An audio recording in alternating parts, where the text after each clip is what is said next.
Hello दोस्तों, जय हिंद। कैसे हो? उम्मीद करते हैं आप सब बहुत अच्छे हैं। दोस्तों, कल मैंने आपको बताया था जो वर्षा और जलवायु जलवायु के विषय में भी बताया था, ग्रीन हाउस के विषय में भी बता चुके हैं। आज जो बताने वाले हैं कुछ बेहद और इम्पोर्टेंट टॉपिक पर चर्चा होगा। दोस्तों, आपको मालूम होगा, आपको ज्ञात करना है इस चीज को कि कभी भी जल का उपयोग कई सारे महीने में अलग अलग जरिए से अलग अलग मात्रा में होती है। क्या जल का उपयोग हर जगह एक ही होता है? नहीं, अलग अलग जरिए होता है। सबसे पहला बात आपको जानना है, पृथ्वी के वातावरण की कार्बन डाइऑक्साइड दो विधियों से, कितने विधियों से स्थिर की जाती है? पृथ्वी पर जो मौजूद कार्बन डाइऑक्साइड की मात्रा है, इसको दो विधियों से स्थिर किया जाता है। तो कितने विधियों से? पृथ्वी में पाया जाने वाला कार्बन डाइऑक्साइड को कितने विधियों से हम स्थिर कर सकते हैं? तो टोटल दो विधियों से स्थिर कर सकते हैं। नंबर एक में आता है आपका पहला, प्रकाश संश्लेषण के समय।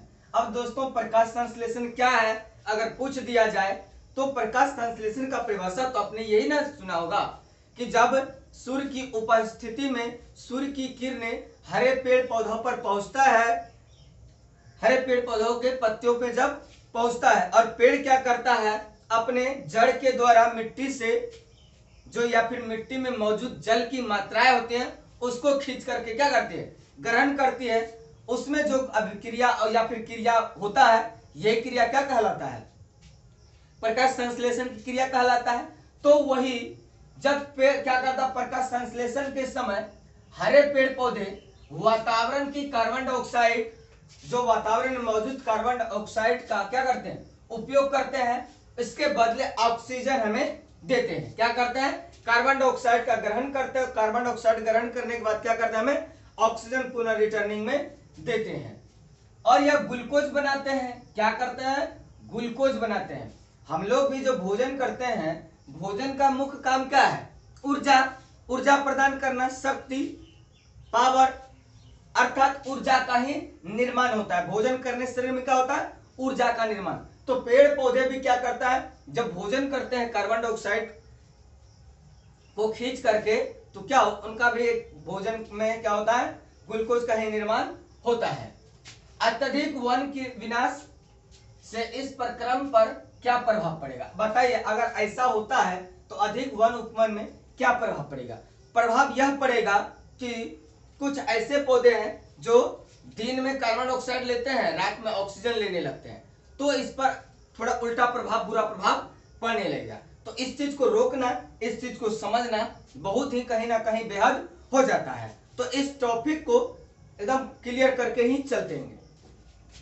करेक्ट। समुद्री जल वातावरण की कार्बन डाइऑक्साइड को सोखता है। समुद्र में जो जल है और वह जल वातावरण के, कहां के? वातावरण के क्या करता है? कार्बन डाइऑक्साइड को सोखता है, यानी खींचता है।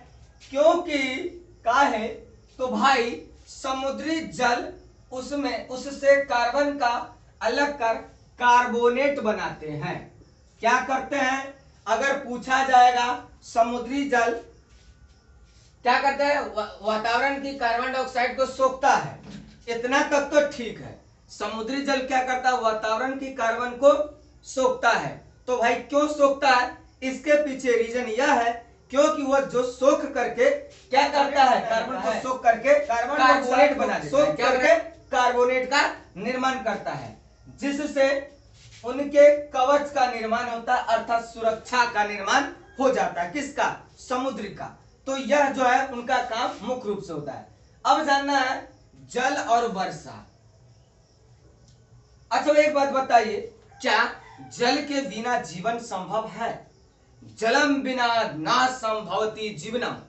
जल के बिना जीवन को संभव बनाना काफी क्या है, मुश्किल है। इसलिए कहा गया जलम बिना ना संभवती जीवनम, जल के बिना जीवन संभव नहीं है। Water is life, life is water, जल में जीवनम, जल ही जीवन है।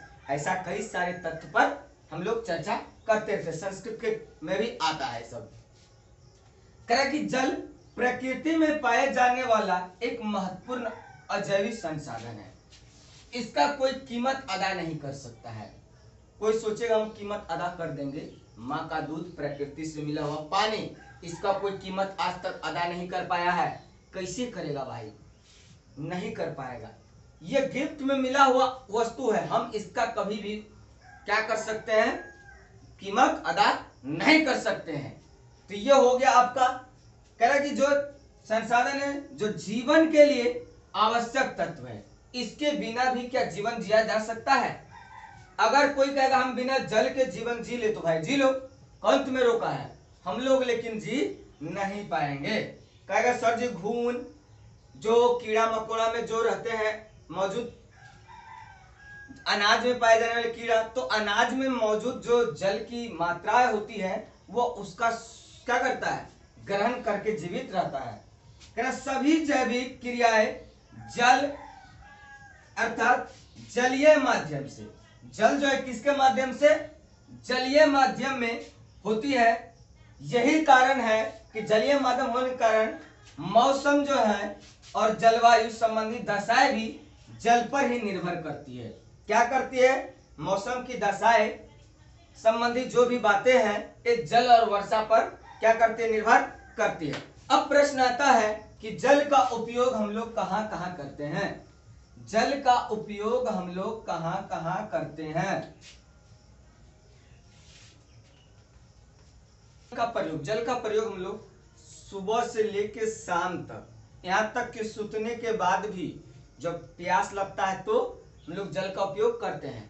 खास करके जल का उपयोग सबसे पहले आता है जीवन रक्षा के लिए, उसके बाद खाना बनाने के लिए, खाना खाते समय भी पीते हैं, कपड़ा धोने के लिए, मवेशियों को स्नान कराने के लिए, खुद की सफाई के लिए, कपड़ों की सफाई के लिए, खेती के लिए, उसके बाद बिजली उत्पादन करने के लिए, यातायात में, यानी कई सारे कारकों में जल का उपयोग देखने को मिलता है ना।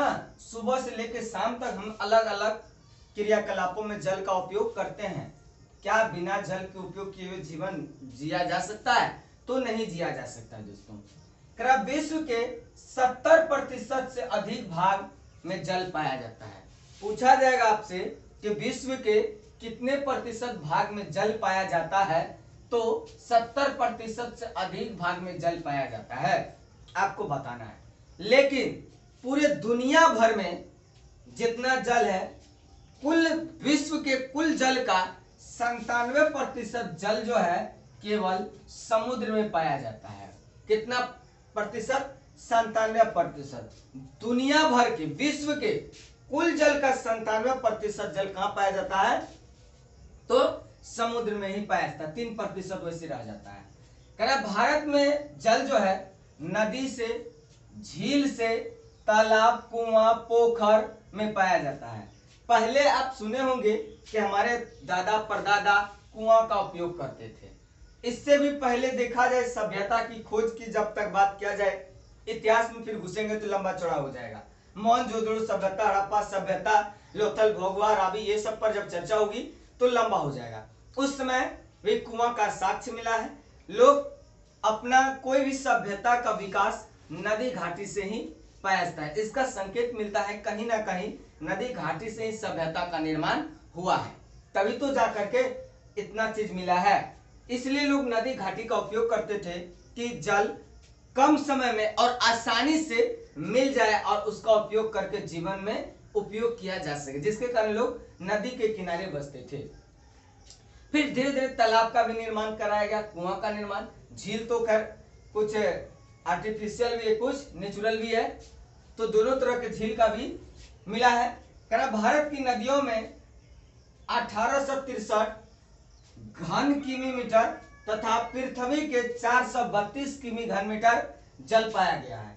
देखा गया है एक अनुमान के हिसाब से केवल भारत में जो है नदी में 1863 किमी घन मीटर जल देखा गया।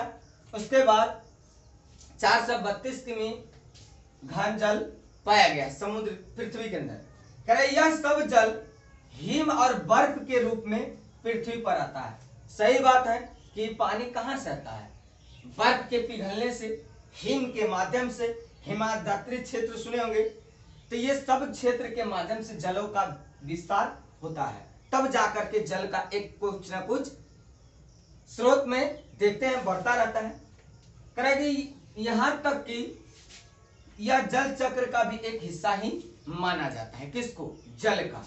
अगले दिन हम चर्चा करेंगे भारत के वर्षा क्षेत्र। भारत के टोटल 4 प्रकार के वर्षा क्षेत्र है। 4 प्रकार के वर्षा क्षेत्र है। इस चारों पर चर्चा होगा, कौन कौन है इसका हम विस्तार से चर्चा करेंगे। तो आज के लिए इतना ही रखते हैं। उम्मीद करते हैं कि आप हमें रुपया नहीं देते हैं और न ही आपसे मांगते हैं, तो आपको बिना कोई दिक्कत किए हुए बेल आइकन को दबाना ना भूले। एक लाइक, एक शेयर, एक कमेंट आप जरूर करें, तभी तो हमें भी मन लगेगा। जय हिंद, जय भारत। फिर मिलेंगे।